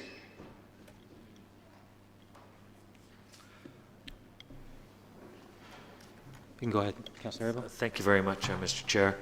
I'm still not convinced we're not creating another problem for other streets. So I see Wells Street is omitted here, and I would really, I think we really have to look at what the problem, the core, the root of this problem is, and how we're going to resolve this. So one of them is to put signs and tell people that they can't park in any of those streets in there during the day, and that way we don't use these streets as a commuter parking lot for GO service. And the problem is GO service. They have a service they're providing, and they cannot accommodate all the commuters. So that becomes this neighborhood's problem. In fact, it could be coined as a nightmare. It's an infringement on their residential property rights, in my opinion. And this will maybe allude to it, but we have to find a way to solve this. And so we have to get in contact with these GO and Metrolinks and all these ideas. This is kind of unique. We have a GO station right in the heart of our heritage district, and when you look at other areas, they put them on the outside. So I look at Newmarket, they put it up on Green Lane where there's no residents. I've seen the GO when I come down past, I think it's when I travel, when I use it, it's in an industrial area. So they're not right in neighborhoods. And I see Mr. Mayor, he may know of a place that is an exception. But anyways, this shouldn't be our problem. This is part of infrastructure, and it has to take into account neighborhoods. And if they want to put in a GO service right in the heart of a heritage district, they have to provide people a place to park if they're going to use that community. And if there's not parking, then they have to get them there somehow. So that means they have to expand their scope and say, well, maybe it's public transit. So, Mr. Mayor, I did put a notice of motion forward that from this council that accepted that we go to transportation at the region and say, YRT, you're sending a bus that wanders around on a tour, and we've got commuters that could use that service, and that would help alleviate some of the car parking. If we did a shuttle service and eliminated 200 cars a day, that would have an impact. And it sounds like a lot of cars, but it can be done if you put a grid system in and we make some noise to the region, because just to remind them that we're here, we're Aurora, we're small, but we do deserve a transportation system that addresses our needs. And they should be working with GO Service and Metrolinx to ensure that that is done in effect. So we've gone through this. We tried to eliminate parking at the town park, and now we're addressing the people that have been displaced from there and to the other streets, and it's just going to push it out. We have to include Wells Street. We have to include Larmount, because that's where they're going to go. And I'll bet you when that's all done, they're going to go to Center Street across the street. So we have to really think, and this is a problem.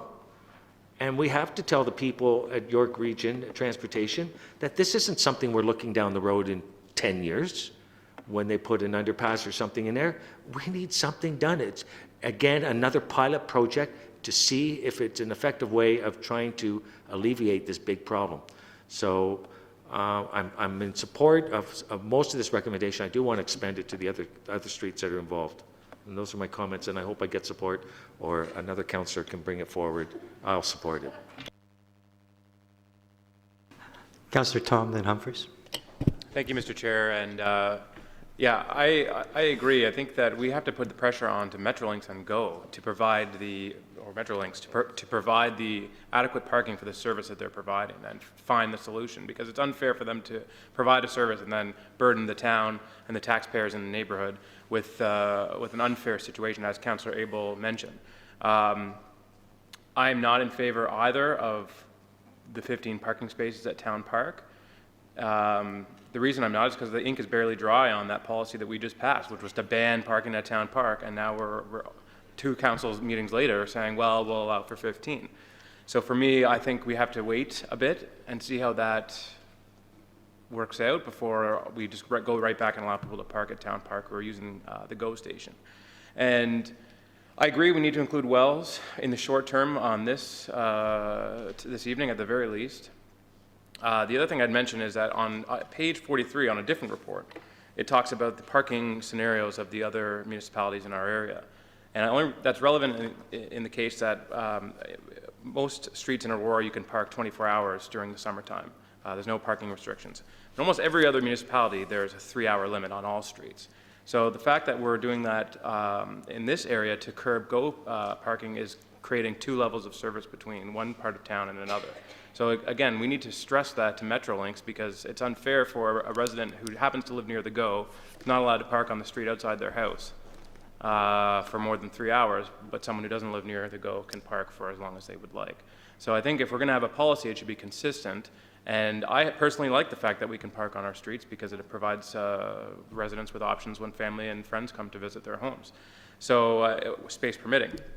So I'm not in favor of that specific portion in terms of the 15 parking spaces at Town Park. I think we should put the pressure on Metrolinx to provide the spaces for their commuters. And I know a lot of them live in our community, and I can appreciate that. But and I also think we should include at least Wells Street, Larmount, and Moseley, if they're not already included. Is that, I see nodding, so perhaps Ms. Van Leeuwen, you could clarify which streets are already included in the parking scenario. Ms. Van Leeuwen? Through you, Mr. Chair, there are parking restrictions on Wells Street, a 2-hour parking restriction. There is a small portion of Larmount that does not have a 2-hour limit. We can certainly look at that. Some of the reasoning around that is there's shared driveways and there's limited parking for the residents along that stretch, which runs just south of Wellington to the town park. So, but the other streets surrounding the town park do have a 2-hour limit, including Moseley, Wells, Metcalf. Not Wells? Not Wells. There's no signs. Okay. I stand Okay, to be members of the corrected. audience. My apologies. Thank you, Ms. Van Leeuwen. Don't worry, I got it from the other residents earlier. So yeah, I agree. So, and we're talking, just to clarify as well, we're talking about daytime parking for restrictions, 2 hours during daytime hours. Is that correct? Ms. Van Leeuwen? Through you, Mr. Chair, that's correct. It's a Great. daytime 2-hour restriction. I think we should include Wells, and clear the residents in that area are keen for it. And then if we find that it's ballooning out to other streets, then we keep going until the GO commuters stop parking where they shouldn't be. And that's all I have to say. Thank you, Mr. Chair. Yeah. Councillor Marcus, then Councillor Peary. Thank you, Mr. Chair. I agree. I mean, first of all, I don't agree with the GO parking, as Councillor Tom alluded to. I mean, I don't agree with giving them 15 spots. That was the reason why we looked at stopping the parking to begin with, was to get rid of the GO parking. So I don't agree with that. I also, looking through the report, I definitely don't agree with giving Metrolinx access to Shepherd's Bush parking for GO commuters. I disagree with that, because people like to go there during the day and park there and take their dogs for walks and go through there. And if all of a sudden every spot's taken, we'll run into another bigger problem. And, you know, and I fully agree. Why are we taking the responsibility for Metrolinx's issues? They need to develop a better strategy within the town to have more parking for their customers. I know at the end of the day, they are, you know, they're the residents that live within the town, but we do also know that the majority of them come from out of town. So, you know, are we going to just keep providing parking spots for people that do not live within the town? So, you know, and as far as, you know, restricting and putting the 2-hour limit, I do think we need to look at it and need to add in those extra streets. But I mean, personally, I think maybe we should look at it as a block instead, and maybe say from, you know, from Yonge to the west, to Edward, to the, you know, to the east, center, and maybe all the way down to Dunning, and just have that whole block. That way all those streets within that area are added in. And we're not just picking off one at a time. We're you know, we're in essence, we're solving the problem. Go bigger than we have to, right? That way we don't have them going out further. We'll solve it right away. We'll go big, and that's it, end of story. They're not parking there anymore. That's what I would look at doing, and that's what I would like to put forward, if, you know, but I'd like to hear what everyone else has to say. But those are my thoughts right now going forward. Okay, Councillor Humphreys, Thompson, then Gardner. Thank you, Mr. Chair. I'm not going to be repetitive. I absolutely aligned to Councillor Abel, Councillor Tom, and Councillor Marakis' comments 100%. And I love the idea of a bigger view, and maybe at the next, if it's not possible for next week, that we actually get a map of that block with the streets, with what the parking restrictions actually are on that street, what the proposal is. And really the idea is, let's not have commuters parking on our streets during the day. And at Town Park, I'm getting people saying, you know, I want to take my grandchildren to Town Park, and, you know, to lose 15 spots, we were just getting past that. Now we're getting back again where they're going to have to try to park somewhere to take their kids to the park. So I'm not happy with that one, and definitely not Shepherd's Bush as well. I know we're trying to accommodate people, but I think we need to, well, I know we have to look after our residents first. So if we can get that, I think, overview for next week, we'll be in a better position to see if this is going to ultimately help all of us. Councillor Thompson. Just briefly, you know, we went through this the first time, and we learned that, you know, by restricting only a handful of streets, they'll just spread out. And so I agree that, you know, it's the best thing to do now is to cast a much wider net, add in those streets, because we need to have a stronger deterrent, because otherwise they will just find another street and another street to congest. And, you know, we've heard it loud and clear from the residents in that area. It's impacting their quality. And so I think that it's reasonable for us to, as others have said, include a number of other streets to ensure that this issue doesn't come back a third time. Councillor Gardner, then Councillor Perry. Thank you, and we are here to protect our residents, and we do need to expand that parking restriction. With respect to the Town Park, I agree that it's too soon to do anything about the Town Park, and I certainly wouldn't want to give up any spots in the summer. I think maybe we could look at it again for the winter months. Especially as it says in our report that GO has spots for rent for $90 a month, and what we would be providing is something for $100 a month if it was to be used 5 days a week. So I wouldn't want to do anything until I was sure that all the spots that GO has available are taken up. With respect to Shepherd's Bush, I agree with Councillor Marakis, but I do think that there's some opportunity. It's a pretty large parking area at Shepherd's Bush, and it's mostly used, from what I can see, on weekends and in the evenings for soccer. So if that wouldn't be a liability issue to us, I would like to see taking a serious look at that. That's all for now. Councillor Perry. Thank you, Mr. Chair, and I'm not sure who my staff member would be, but how many spots are available at Shepherd's Bush? Because we're talking about the smaller lot, in my view, not the larger lot. So how many spots are we talking about at that location? Ms. Van Leeuwen, or? The parking lot is not, it doesn't have lined spaces. I have visited the parking lot, and I would guess that there's approximately 60 to 70 spaces available. So my view on all of this right now, we know that there's another station opening up in a year or so. So really what, in my opinion, what we'd be looking at is a short-term solution. So I would be okay with looking at Shepherd's Bush for a short-term solution, because I think I disagree with a lot of members around the table. I don't think it's people from out of town just using the GO train. I think there is a very large percentage of people from Aurora who utilize the GO train to get down to the city, and the discussion, I just don't want that to be discounted. So I think as a short-term solution, we need to find something that works, and just pushing people off of streets doesn't necessarily work. And I think if we're going to allow a portion of GO train users to park at Shepherd's Bush until the new station opens up in Gormley, I think that makes sense. I know that there's another one opening up in a few years at Bloomington. There's one opening up at Stouffville. So Metrolinx is rapidly expanding what they're doing, but we're in a bottleneck situation, and then that needs to be addressed. So I am fully in support of what we have in front of us here tonight, other than the 15 spaces at Town Park. But other than that, I'm on board. All aboard. Mayor Daw. Thank you, Mr. Chair. Councillor Perry has referred to, I was just actually looking up some numbers. There is, I think, 839 spots in the parking garage, 839 spots in the parking garage, 624 surface spots at the GO, so there's 1,463 spaces around the Aurora GO station. And as we all know, they're pretty much full every day.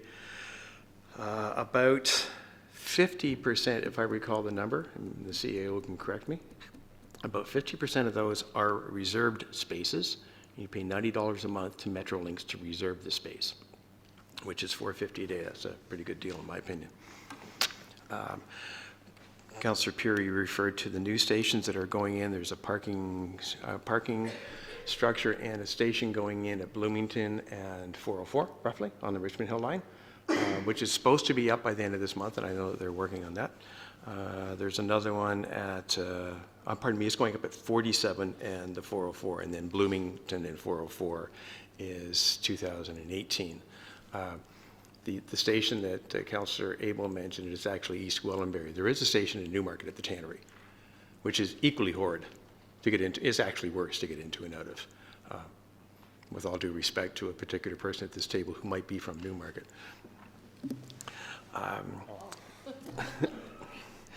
The majority of people in our parking garage are not from out of town. They're from Aurora. There's certainly a portion of people who do not live in Aurora, but the majority are Aurora residents. And I know that because I get the emails from those people who can't park there. And I probably get as many emails from people who can't park there as emails from people who are annoyed at commuters parking there. So apparently you're doing well when you've annoyed almost equal sides of the question. So you're treading the line there somehow. A point that won't be very popular, but we don't own the street in front of our house. That's owned by the town. So, you know, that's, like I say, it's not a popular point, but that's reality. The town owns that. It's not owned by, you know, I don't own the street in front of my house. You don't own the street in front of your house. So And Jeffrey does not own, Councillor Tom doesn't own the street in front of his house. So if we're going to put in parking restrictions, that it should be the same, Councillor Tom mentioned that it should be the same for everybody. Parking restrictions should be the same for everybody across the town. There shouldn't be double standards. I think that is an important point. I have no issue with opening up 15 spots at Town Park. As Councillor Perry mentioned, I believe that would be a temporary issue until we get some other options sorted out, and we would charge for those. It would be permit spots. I think investigating, and that's what we're asking staff to do, is investigate parking at Shepherd's Bush. Point of order, Mr. Mayor, I never once said that I thought that the 15 spots at Town Park would be temporary. I referred strictly to Mary Street, so I just want the record to be clear on that. I apologize. And I would charge for those, regardless of Councillor Perry's longevity record. And I would also charge for any potential spots that we might put into Shepherd's Bush. I see no problem paying or charging commuters to park there. And certainly, Councillor Abel, to your point of transit, the region is looking into that. That is certainly on their list. They've got a number of balls that they're juggling in terms of the whole transit issue. It's obviously a challenge. We all get the emails from everybody in terms of the problem is that Metrolinx is a victim of their own success. And the town is staff, and the CAO may wish to comment, the staff at the town, all our staff, all our directors have been meeting with Metrolinx, not GO, but Metrolinx, because they're the operator of the train system, on a regular basis. They're aware of our issues, and they're working on it. The problem is they're successful. And I don't know if the CEO, through you, Mr. Chair, has any comments as to what their plans are. They're looking at it. It's obviously an issue, and I would love to see a representative from the province come here and talk to us about this, because it's a provincial issue. It's not a local issue. Before I go around to the for second round, I myself take the GO train every morning, and I experience all the headaches of parking. So I can appreciate everyone's concern on both sides. Regarding the 15 parking spots, I don't agree with that. I believe that those spots are for users of the park, and whether there's anybody at the park or not, I think in principle they're there for park attendees, and in 1 in 7 days that there's a lot of people in the park and that need the parking spots. I want to make sure that they're available for them. I don't think, even myself as a GO train rider, I don't think GO train riders deserve to have, well, not deserve, that's not the appropriate word, but I don't think it's up to the municipality to provide GO train riders parking, especially on lots that were meant for a different use. Even though it would bring in revenues, it's really a very small amount. It's not going to really be impactful necessarily, so I'm not really concerned about the loss of potential revenue. So I'm not for that. I'm all for Councillor Marx's suggestion regarding expanding it to a couple of blocks or more. I find, myself as a runner, I can run 5 kilometers and take the GO train, but I think most people are limited to about 500 meters to a kilometer. So I think having 3 or 4 blocks blocked off is a good suggestion. And in terms of the overflow to Shepherd's Bush, my thoughts are the same as the town park. Those lots, I know it's largely empty, aside from 3 or 4 parking spots being used, or 3 or 4 cars. But I think in principle, I don't want to use land that was meant for a specific purpose be used for GO Transit.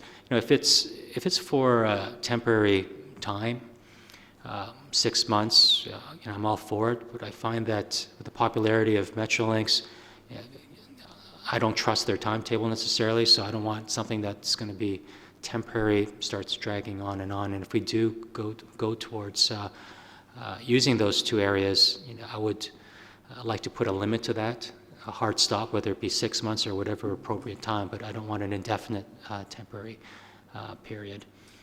For second round, I believe we have, I know, Councillor Maracus and then Councillor Gardner. Thank you, Mr. Chair. I agree that we've been looking at this kind of piecemeal, and that's why I mentioned the other week that I would like to see a town-wide parking strategy move forward. And I realize, it'd probably be a little bit more in-depth, so I won't add it as an amendment. I'll do a notice of motion and bring that forward, so, because I'll probably need to do a little bit of work on that as far as what we'd like to see move forward, and I'll work with our director on that. But I guess at this time, I'd prefer, if maybe I can make an amendment to the third clause where it says to expand it to 2-hour daytime on-street parking restrictions to Harrison Avenue.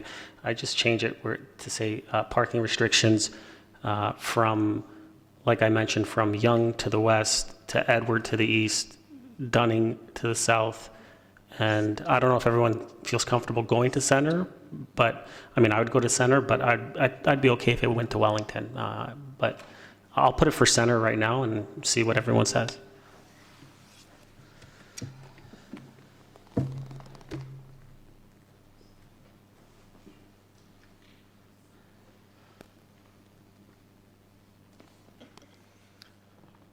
Anyone like to speak to the amendment? Second. Or seconder? Councillor Gardner? Yeah, would you like to speak as well? I want to speak back to the main motion, but I just think that that has to be done. It just has to be done if we're going to protect our neighborhoods. Councillor Abel? I think we can expand the 2-hour daytime on-street parking, because that's, if we're just trying to eliminate the 8-hour, 10-hour commuter parking, I think for our residents, that would suffice. And if they want to have someone over for lunch, they shouldn't be running out being concerned about 2 hours, or if their family's visiting or whatever. So I don't know if you can make it 4 hours or something that's a little more, I would like to add that to it. I'd also like to make Metrolinx aware again, and YRT, that we're employing this because we need a solution. Point of order, the motion or the amendment is just to expand the boundary. I think Councillor Abel is talking more so to the motion as a whole, but just, can we stick to? Thank you, Councillor Perry. Councillor, I appreciate your point of order. make a friendly amendment. A friendly amendment would be okay, Councillor Perry? If that's in order, I would make a friendly amendment that we make it 5 hours or 4 hours daytime on-street parking restriction, and that we would advise Metrolinx and YRT of our resolution here to address the huge parking concern. I don't know if huge is a word, but, and I don't know if I've got it too wordy. Councillor Maracas seems to have been availing me tonight, so if he has any way of, is that okay, Mr. Chair? So would that be an amendment to amendment, or are we treating that as one amendment? As long as the mover and seconder agree, it can be considered a friendly amendment. I think the 4 hours piece for sure, but the other piece, I don't know if you want to move that as another motion. That would be separate. That Metrolinx would be a separate A amendment. separate, You could bring back a yes. separate motion? Yeah. Okay. I think the 4-hour piece, definitely, if the mover and seconder agree, that could be considered a friendly amendment to, Would you be okay with 3? to the amendment. Do 3. Oop, I still got my mic.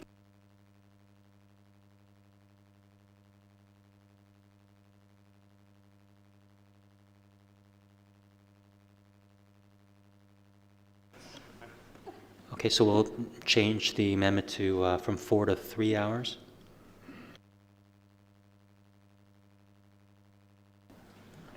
Mr. Chair, the other would be another amendment, or how would, I just want to let them, to keep reminding Metrolinx that we have an issue here and we're combating it. That's the only reason I add that in. So would I make an amendment to the amendment? How would I do that? Madam Clerk? I believe we would vote on the amendment that's on the floor first, and then we could put forward another amendment. Thank you.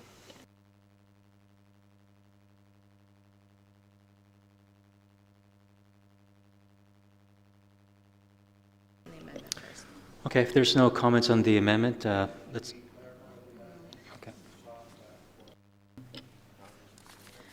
Madam Clerk? Okay, so I have the amendment recorded as that staff bring forward to a future council meeting for enactment amendments to parking bylaw number 4574-04T to expand the 3-hour daytime on-street parking restriction to Harrison Avenue, Connaught Avenue, we would go to the 3-hour daytime on-street parking restriction from Yonge Street to the west, Edward Street to the east, Dunny Street south, and Centre Street north.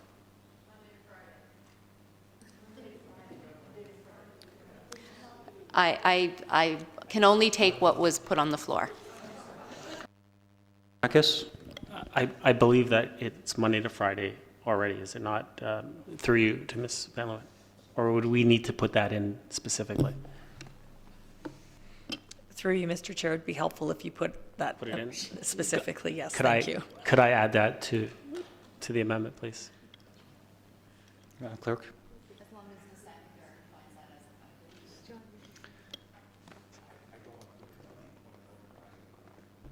So who seconded? Was that Councillor Abel? Oh, yes. It was If it's in order, I would be pleased to do that. Wendy, actually. Okay. Councillor Gardner was the seconder. Councillor Gardner, would you second that? Okay. Mr. Chair, just to be clear, so what I am seconding is it's Monday to Friday and not on the weekends. Is that correct? Thank you.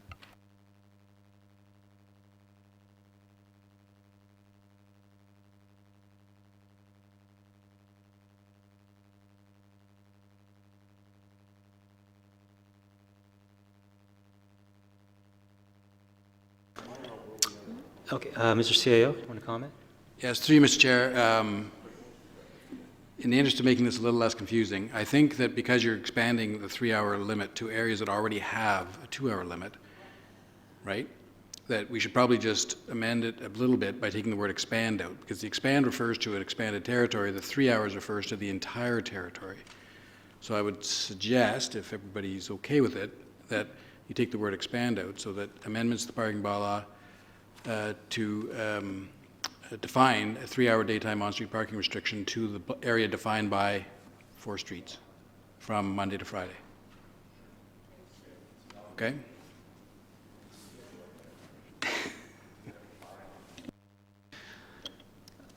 Madam Clerk, did you want to read that one more time then?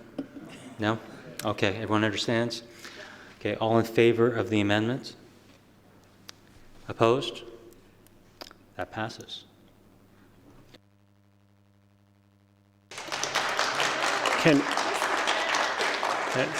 Yeah, we're not there. Mr. Chair, can we call the second one separately, the second clause separately from the rest? I was thinking that maybe we do all the clauses separately? I don't know. Just the second one, I think if we pull that one separately, I think that's pretty much.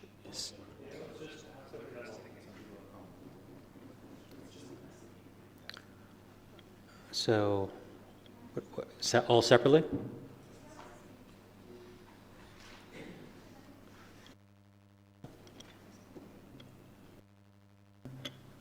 I was going to add another amendment. Simply that we inform Metrolinx and YRT that they're probably going to hear some feedback from their commuters because they got nowhere to park. So we would advise them that we had to do this action. Mr. Mayor? Oh, I'm sorry, I'm not the chair. So that's the amendment I would make, that we send a copy of this resolution to Metrolinx and YRT. Okay, seconded by Councilor Marakis. Any comments on that? Okay, so we'll add that amendment. We have to vote on it. If there's no questions, all those for? Opposed? Okay, that passes, Madam Clerk.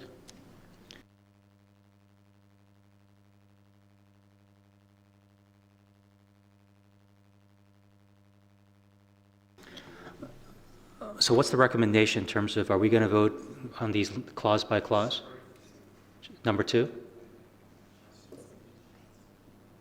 Just separate number 2?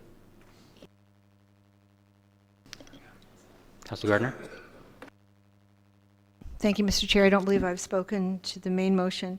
And I just want to say for anybody who's watching and anybody who's in the audience, I think Mr. Clayson knows this, at least in 2004-ish, the Council of the Day tried to address this. It's very complicated, and it may look like we're taking a long time to do this tonight, but it is very important to the neighborhoods, and it's very complicated, and we need to get it right.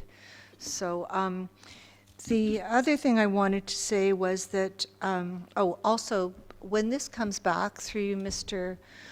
Chair, to Mr., I don't think it'd be Ms. Van Leeuwen, but the liability issue needs to be addressed if we do decide to allow parking in Shepherd's Bush. I'd like to have an answer on if that would put town in a liability issue, in a liability position. Ms. Van Leeuwen?